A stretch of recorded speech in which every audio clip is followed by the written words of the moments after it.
Can people who don't even own this place just pack up and leave?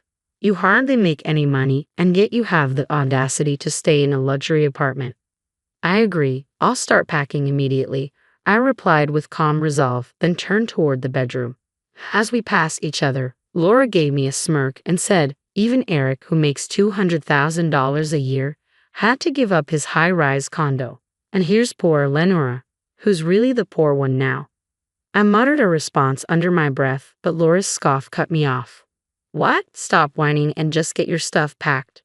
With her words echoing in my ears, I silently gathered my belongings. I then placed a suitcase full of their things in front of Eric. I've packed everything. Both of you need to leave the apartment now. The story flashes back to my student days. My name is Lenora, and I grew up in a family of 4 with my younger sister Laura, our parents, and me. From a young age, Laura and I were polar opposites in both appearance and personality. I was tall and reserved, while Laura was petite and effortlessly charming. My parents showered Laura with adoration, and she grew up believing that being the center of attention was the norm. Despite my superior grades, Laura always found ways to outshine me in other areas. Whenever my academic achievements were acknowledged, Laura would immediately redirect the conversation to her own popularity. Who cares about grades? Listen to this. I've been cast as the lead in the school play for the cultural festival. Everyone recommended me. My parents' eyes lit up with interest. Wow, that's fantastic. Way to go, Laura. You've always been so loved by everyone. Good communication skills are more important than studying these days, don't you think? Lenora, do you even have friends? You're always buried in books, even in middle school. Even though my parents showered me with their love, Laura seemed to take it for granted.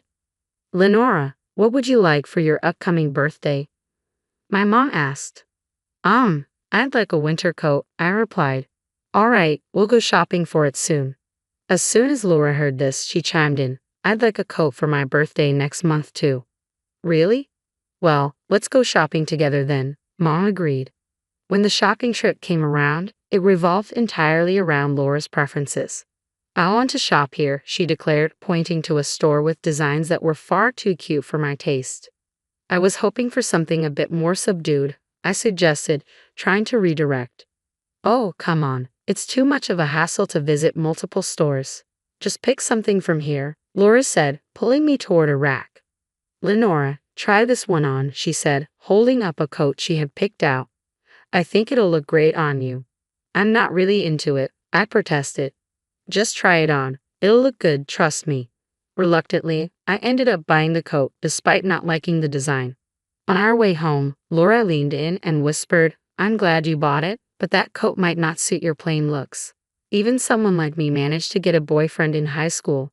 As we walked, someone approached and asked, Hey Lenora, is it true you're dating the baseball team's co-captain? Yeah, I guess, I replied, a bit taken aback. A few days later, Laura proudly declared, I'm dating the captain of the baseball team now. Oh really? So, your boyfriend is the captain, and mine is just the co-captain. I guess that means I win, Laura said with a smirk. Sure, you do, I replied, trying to sound indifferent. Laura always seemed to be in competition with me, but it didn't really bother me. Despite my nonchalance, Laura's underlying hostility never faded. After I graduated from college and started working at an IT firm, Laura landed a receptionist position at a prestigious company. 2 years later, she boasted, my company is far more renowned than yours, Lenora. Even the recruiters recognize it. I'll have my pick of highly educated, high-earning men. I'm planning to marry rich and quit working. Laura spoke with an air of triumph, as if her main goal was not just to work but to secure a wealthy husband. At her company, Laura dated various men both within and outside of work, eagerly updating me on each new relationship. Don't you have a boyfriend, Lenora? She would often ask, seemingly intrigued by my lack of romantic news. I find my job fascinating right now, so I'm not too worried about having a boyfriend, I replied. Laura laughed sarcastically. That's such a cliched excuse. Lenora, with your small company, you'll never meet a decent guy.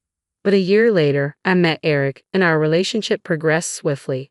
We got engaged, and when I introduced Eric to my family, Laura was taken aback. Lenora, didn't you say you didn't need a boyfriend? She asked, surprised. At the time, I really felt that way, I explained.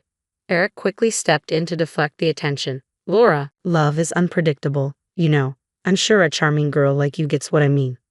Laura blushed at Eric's charming smile. Yes, she stammered. Then she leaned in to whisper to me, Lenora, where did you find such a handsome guy? Is he from your company? No, we don't work at the same place, I replied. I figured. There's no way someone like him would come from your company. Is he from a big name firm? His charm makes me think he's connected to some global enterprise. Laura seemed to take my vague answer as confirmation that Eric was from a prestigious company. Thanks to Eric's natural social skills, discussions about our wedding with my parents went smoothly. We decided on a small ceremony with just close friends and family. Laura, however, continued to complain. I want to meet Eric's colleagues, she said persistently.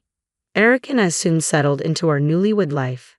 After moving in, we invited my parents and Laura over to our new home. Laura was visibly stunned. No way, this is your new place? This isn't just an upscale apartment in Boston. How much does he earn? Laura asked eagerly. Does he make around $500,000 a year? Come on, tell me. No, it's not that much. So, $400,000. Finally, you got it. It's $200,000. Ah, I see. Well, that makes sense, Laura said, trying to mask her surprise. After prying Eric's salary out of me, Laura muttered to herself, handsome, eloquent, and high-earning. Laura gets everything. Then she declared a competition of sorts. I'm going to find someone who's more handsome and earns more than Eric. Just wait and see. Determined, Laura threw herself into the search for a marriage partner, frequently attending matchmaking events. A few months later, she began visiting us often, sometimes even dropping by when I was at work. Hey Eric, did Laura stop by again today? How long was she here? I asked. I don't remember exactly, Eric replied. After a brief chat, Laura left soon after. Thanks for always being there for my family, I said. Eric smiled reassuringly. What are you talking about? Your family is my family, Lenora. His words comforted me, and I stopped worrying about Laura's frequent visits. But one day, when I came home from work, I found Eric and Laura sitting together in the living room, waiting for me. Laura, you're here again. What's going on with you two? Eric's expression was serious. Lenora, we need to talk. Please have a seat. Talk about what? I want to break up. What? What are you saying? I want to divorce you and marry Laura. Are you serious? I have a child with Laura, I said, stunned. What? Laura interjected with a smirk. Sorry, Lenora. I'm in love with Eric. We want to be a happy family with our child, so we need you to step aside. I was floored to discover that Laura had been cheating with Eric all along. As I struggled to process the betrayal, Laura continued, Since you introduced me to Eric, I've been searching for someone better. Finding someone as great as Eric, who makes $200,000 a year, was tough. Looking back, Laura's interest in Eric does make sense. Laura went on, One day, I ran into Eric while I was feeling down. He was so comforting, and that's when I realized I could just take him from you. That's incredibly selfish, I said, my anger rising. Laura didn't seem to notice, so I added, If you step aside, it'll show that I'm better than you.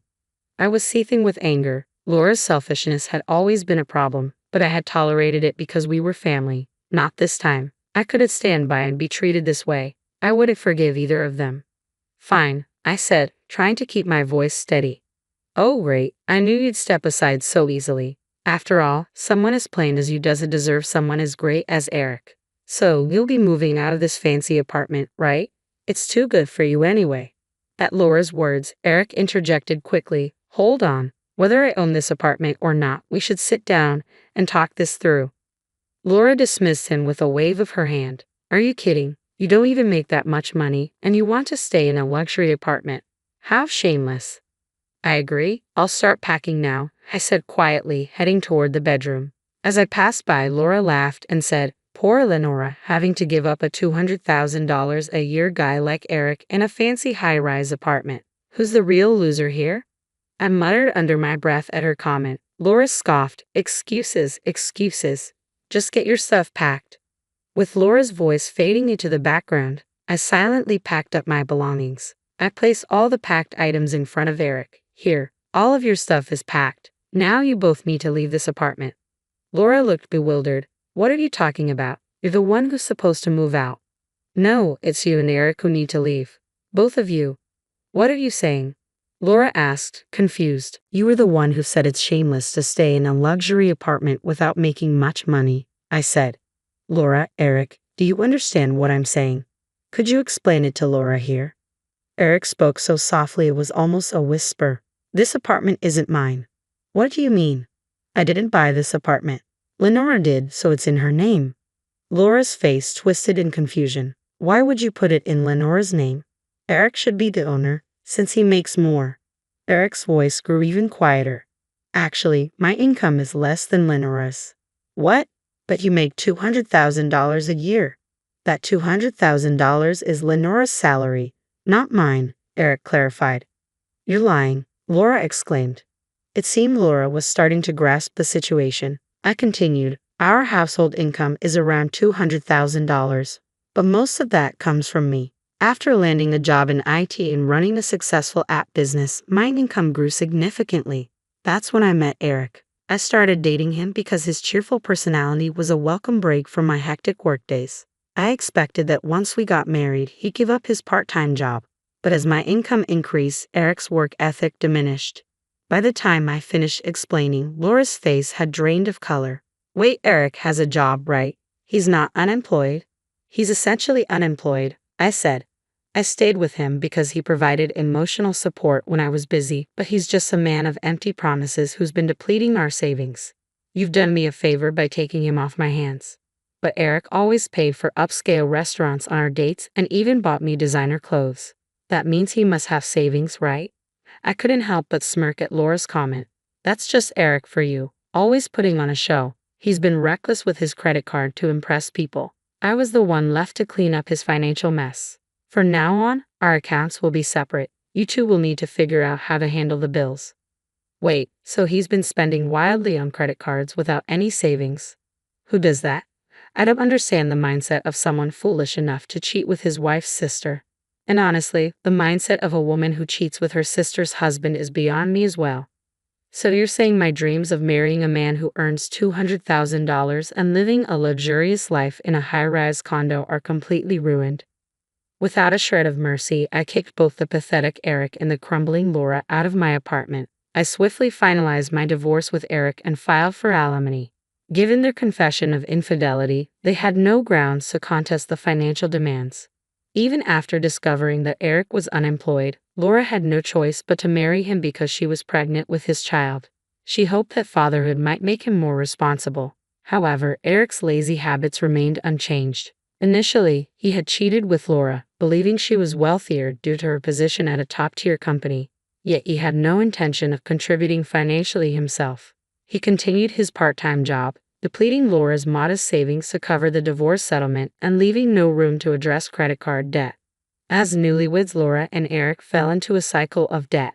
Unable to afford a new home, they moved into Laura's old apartment. Laura, who had quit her job in anticipation of Eric's income, now had to work part-time from dawn till dusk to manage their mounting debts and her growing pregnancy. Their constant fighting became a local spectacle, making them the talk of the neighborhood. On the flip side, my savings began to grow significantly. With Eric out of my life, I had ample funds for self-improvement, and men started taking a greater interest in me, some even earning more than I do. While Laura might have jumped at the chance to partner with someone based solely on their income, I've learned from my experience. I won't rush into another marriage like I did with Eric. I'm committed to finding someone who truly aligns with me rather than settling for financial reasons. For now, I'm focused on my work and dedicated to maintaining my independence.